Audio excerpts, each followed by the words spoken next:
Hey there, Jake here from CVP. Today we are taking a look at a few new products from Sony that they very kindly sent to us to check out for a couple of days. This includes their latest flagship mirrorless camera, the Alpha 1 II, and their new 28-70mm f2G master zoom lens. We didn't have very long with the kit, but did manage to run some testing with the lens and shoot a little bit with them both out and about. The Alpha 1 II shares a lot with the original Alpha 1, but adds a few features to bring it more in line with Sony's other high-end mirrorless camera, the A9 III. The Alpha 1 II is going to be priced at £6,300 including VAT, which puts it just above their A9 III and just under Canon's flagship mirrorless camera, the R1. The Alpha 1 II uses a 50.1 megapixel full-frame stacked CMOS sensor, which when combined with their new AI processing chip and impressive processing speed, makes this camera a true photography-focused hybrid workhorse. This sensor looks similar to the one in the previous Alpha 1, but Sony are stating that noise performance and colour should be improved on the Alpha 1 II. You can capture really lovely detailed imagery at up to 30 frames per second, and it now features the pre-capture mode introduced with the A9 III. Unfortunately, we couldn't edit the raw photos in Lightroom, so all the stills in this video are JPEGs which we've lightly processed. The camera also has a new stabilisation system which results in 8.5 stops of central and 7 stops of peripheral stabilisation for stills. The Alpha 1 II has the same updated physical design as the A9 III. This means it's more beefed up compared to the previous generation of Alpha series cameras, and it really does feel much better to hold in the hand. This and the A9 III are definitely Sony's best feeling mirrorless cameras to date. I'm really hoping that the next A7 IV and A7S III have this body design as well. The sound and feel of this camera shutter is beautiful. It's really solid feeling and very satisfying when shooting stills with it. It makes you want to take pictures with the camera. It also has a really nice large high resolution EVF, which is a joy to use, and has the same flippy, swivelly screen as the A9 III, which really should be a standard across all of Sony's mirrorless cameras now. It also has dials all across its body, which makes controlling the camera while shooting really fast and easy to do, especially if you're familiar with Sony cameras. As we said earlier, this new Alpha 1 features Sony's new AI processing unit, which brings several improvements to it over the previous Alpha 1. This includes the same comprehensive autofocus system found in the A9 III and a few of the new AI tools. In the real world, this means that the Alpha 1 II will recognise subjects faster and a larger range of them, while performing better than the original Alpha 1 overall. This includes eye autofocus for animals in video mode, which will be a welcomed addition for wildlife productions, which this camera could be good for thanks to its high resolution capture and slow motion capabilities. From our brief time with the camera, it does perform well, but of course we need more time with the camera to properly evaluate it. It also features a new composite raw noise reduction feature, which combines several images together to provide lower noise imagery. When it comes to the video features of the Alpha 1 II, it's similar to the previous but with a few tweaks and additions. It can shoot the same mix of resolutions, frame rates and codecs as the original Alpha 1, including 8K up to 30 and 4K up to 120 frames per second. It can also capture S-Log3 S-Gamma3.Cine, which has been improved to be better matched with the Venice and Burano's colour science, and you can now ingest and use your own LUTs. The video examples we've managed to capture, while limited, do look very nice. The footage looks really detailed and colours look really nice.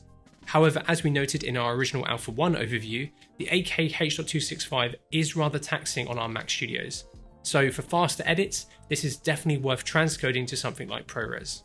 The camera also has a 2.5G Ethernet port for wired LAN, and this would be great for workflows where you need to get your files online fast, such as for sports.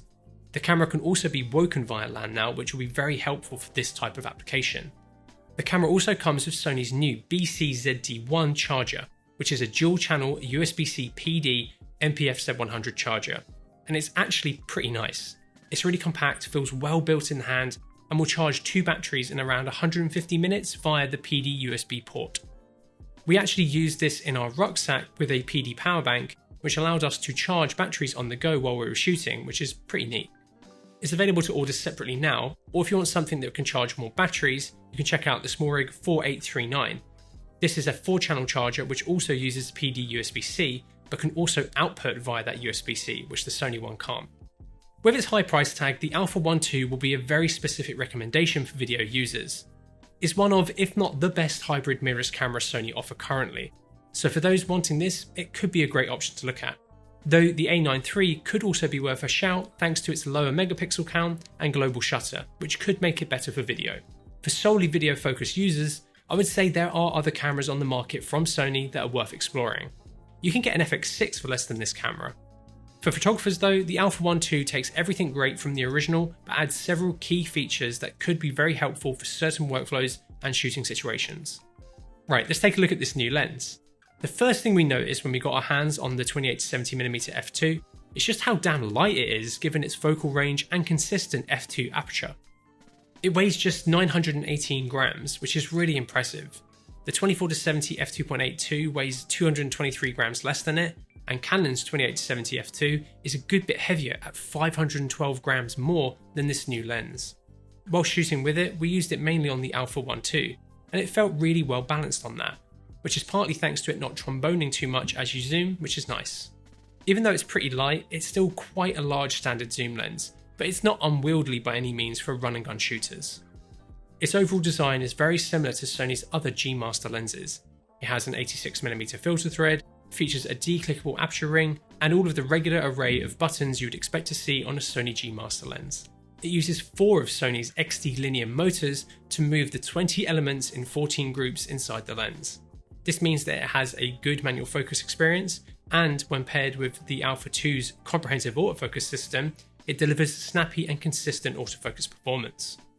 It has a consistent close focus of 38cm or 1.24 foot, and this isn't quite as good as the 24-70 G Master 2, but at least it's consistent throughout the focal range. The sensor stabilization in Sony's mirrorless bodies is good, but I really wish they put more optical stabilization in their stills lenses, as it really helps video shooters, especially those running FX6s or FX9s, which don't have a stabilized sensor. Personally, when I'm shooting with faster primes, I'm usually at around f2, so when shooting with this lens, I kept it there as well to see how well it performed wide open, and it clearly can capture sharp, clean imagery. If you're an E-mount user, there are going to be a couple of lenses that the 28-70mm is going to be compared to. Of course, all of your standard 24-70 2.8s, Sigma's 28-45 f1.8, and even Tamron's 35-150mm f2 to 2.8. Every lens has different pros and cons depending on what balance of image quality, focal length and price works for you. The 28-70 offers a unique mix. It's quite a large lens, but it does perform really well, can capture some great looking imagery, but it does come at a price. If you want some more detailed advice on what lens might work best for you, get in contact with our technical team via the email below in the description. This lens is going to cost around £3,000, which is a hefty price tag, but it does have very good specs. It is a good chunk more than the 24-70 2.8 G Master 2, but given that this is a pretty specialist lens, I'm not too surprised. For a certain set of photographers and filmmakers, it will be pretty much the best zoom lens you can buy. Wedding, live music, events, and really anyone shooting in lower unpredictable lighting conditions will really benefit from this kind of lens. If you want to keep up with the latest and greatest kit, please subscribe to the channel if you haven't already. If you want to buy anything you see in this video, or want to get your hands on this new lens, or any other kit for that matter, head over to cvp.com where our experienced team is waiting to help you. Like I said earlier, we didn't have the kit for very long, but we did manage to capture some tests with the 28-70 f2 and Sony's 24-70 f2.8 G Master 2 in our studio using the Alpha 1 II to capture them all. So let's take a look at how the lens performs. The 28-70 f2 is a full-frame E-mount lens designed to cover 36 by 24mm standard full-frame sensors. Looking at the actual performance, we can see very minimal light loss towards the corners of our frame. There are some slight changes across our results, but it's very minimal. This will be partly thanks to the in-camera corrections, and for most buying and using this lens, you will have these corrections enabled in-camera when shooting stills or video.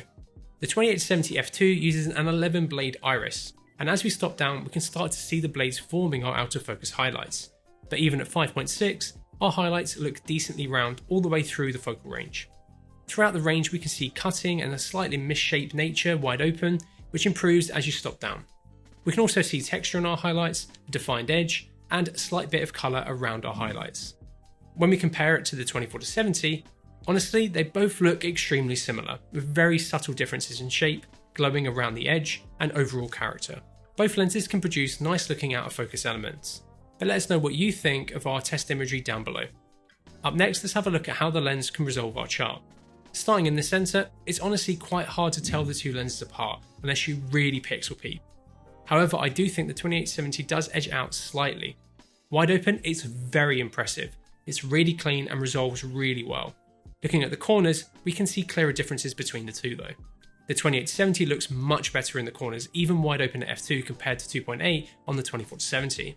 It performs really well. There is a clear sharpness difference between the two here. The 24-70 is much softer with a little bit more colour aberration as well. They are both good, clean, sharp lenses and can both capture nice detailed imagery, but the 28-70 certainly has the edge over the 24-70. When it comes to distortion, the new lens is a touch better than the 24-72. It has less overall, but there is some still present throughout the range.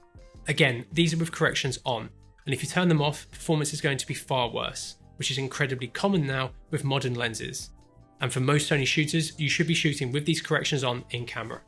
The 28-70 is actually surprisingly parfocal.